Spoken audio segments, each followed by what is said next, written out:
Bienvenue sur Africa 24 dans cette nouvelle édition du Non-Stop Info. Voici les titres de l'actualité. J-6 avant les élections combinées du 23 décembre en République démocratique du Congo. Parmi les candidats à la présidentielle, il y a le candidat indépendant Alain Daniel Shekomba, dont le projet de société se décline en 12 engagements.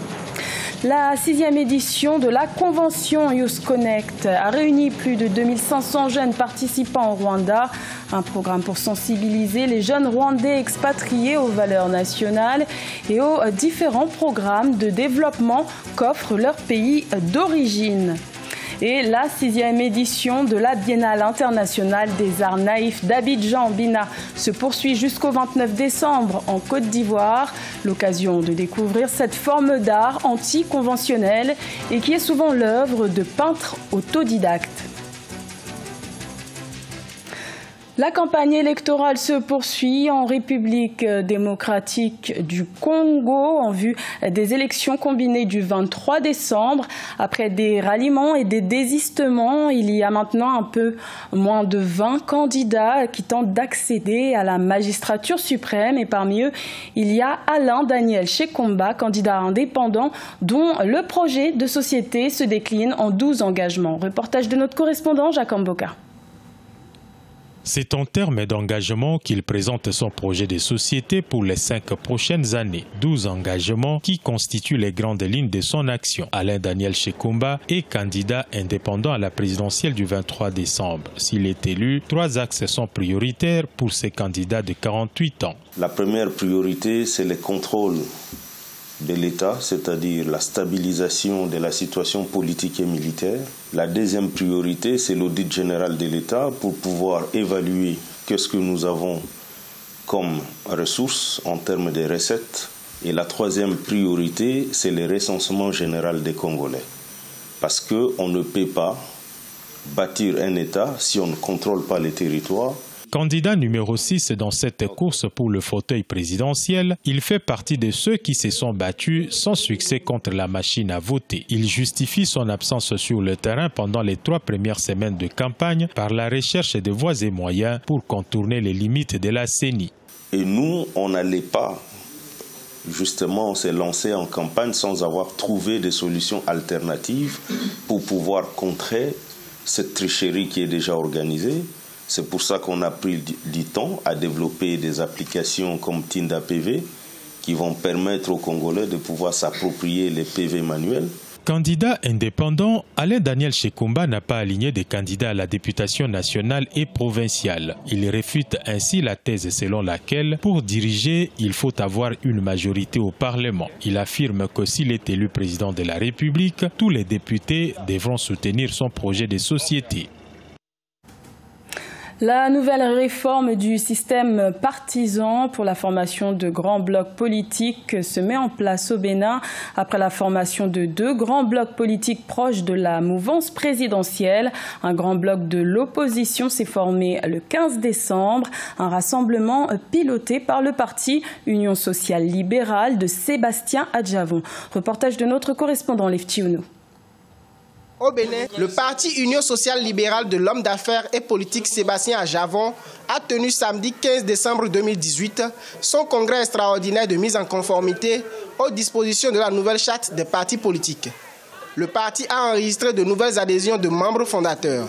Il s'agit entre autres de la Renaissance du Bénin El Soglo, le Parti social-démocrate El Golou. Ensemble avec l'USL, nous allons pouvoir répondre aux attentes de nos populations qui veulent avoir un visage unifié de l'opposition. Tout sauf talent. Michel Béa. La seule solution, c'est l'union. Le Conseil national du parti FCBE, tenu le 8 décembre 2018, a fait une proposition de porter la liste unique de l'opposition. Cependant, la question de la forme que prendra la participation de l'opposition aux échéances électorales de 2019 peine à être claire. La conformité à la loi de la République ne signifie pas que nous devons rester divisés. Le parti politique de tous ces Béninois silencieux s'appelle l'opposition. Point barre. Pour rappel, les congressistes ont recommandé l'adoption d'une seule liste de l'opposition afin d'espérer une majorité confortable aux élections législatives de mars 2019. Les tractations sont engagées dans ce sens. Un ancien ministre béninois qui exerçait sous le régime du président Thomas Boniaï a été arrêté en Espagne le 14 décembre. Il s'agit de Komi Kouché. Il était sous le coup d'un mandat d'arrêt émis par la justice béninoise. Cette dernière le poursuit pour son implication présumée dans une affaire de mauvaise gestion du Fonds national de la microfinance. Plus de détails avec Ange Noménio. L'ancien ministre béninois Komi Kouché a été arrêté ce vendredi 14 décembre à Madrid par la police espagnole. L'ex-ministre de l'économie sous l'ancien président Boniaï était sous le coup d'un mandat d'arrêt international de la justice béninoise dans un dossier lié à sa gestion du Fonds national de microcrédit, structure dont il a été le directeur général de 2008 à 2013. Monsieur Kouché, au niveau national, est en conflit avec le gouvernement de Patrice Talon. S'il y a eu des entraves liées à une tentative de mise en exécution de ce mandat d'arrêt, il va sans dire que cette mise en exécution n'est pas sans arrière-pensée politique. Le mandat d'arrêt avait été lancé contre Komi Kouché à l'époque où il n'était pas encore ministre. Dans cette procédure, il avait été auditionné une première fois, mais il n'aurait pas honoré deux autres convocations adressées par la justice béninoise. Ça va lui faire une publicité de plus, étant donné que M. Komi Kouché apparaît pour le gouvernement du président Patrice Talon comme un concurrent sérieux en 2021, dont tout est mis en œuvre pour l'écarter de cette concurrence électorale en 2021. Grande figure de l'opposition, l'ancien ministre de l'économie Komi Kouché avait déjà entamé une série de rencontres avec la diaspora béninoise en Amérique du Nord. Il devait d'ailleurs tenir un meeting à Paris en France le jour suivant son arrestation.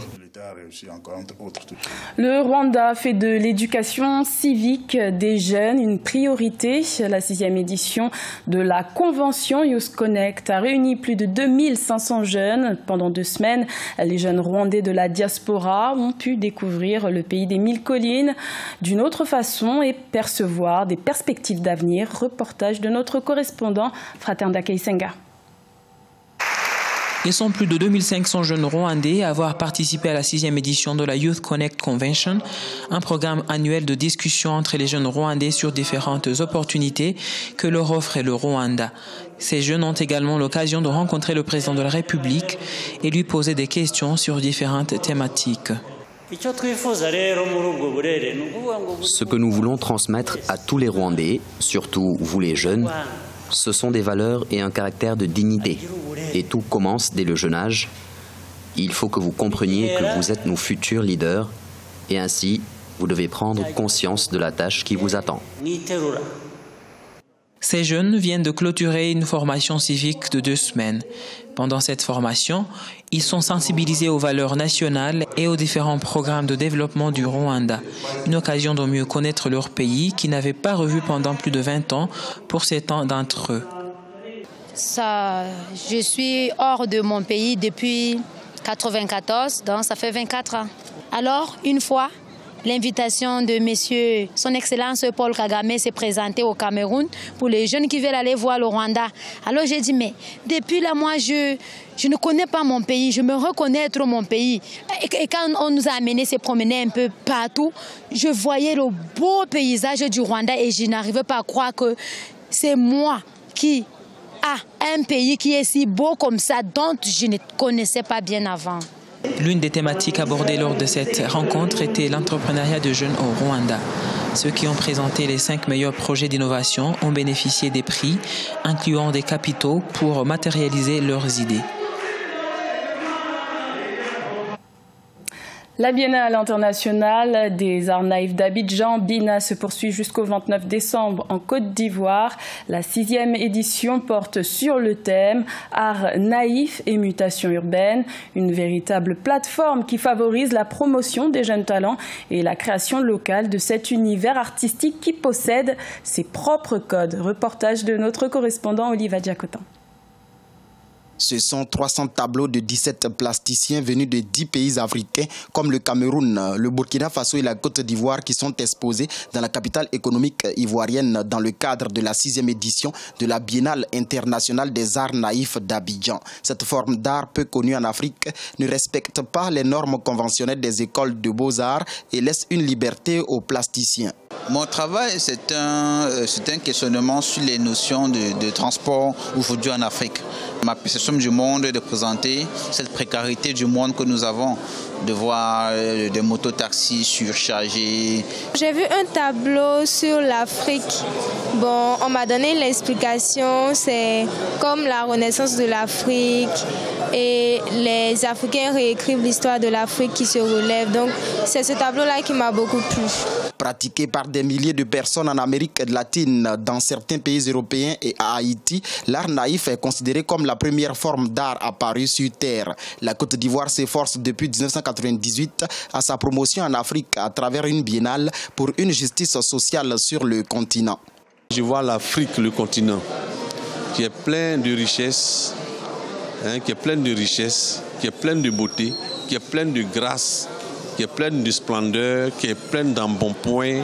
L'Afrique n'a pas faim, seulement que nous avons comme défaut la redistribution des richesses. La 6e édition de la Biennale internationale des arts naïfs d'Abidjan, c'est également des symposiums sur ce type d'art, des ateliers jeunesse sans oublier la remise de plusieurs prix. La 7e édition est prévue en 2020.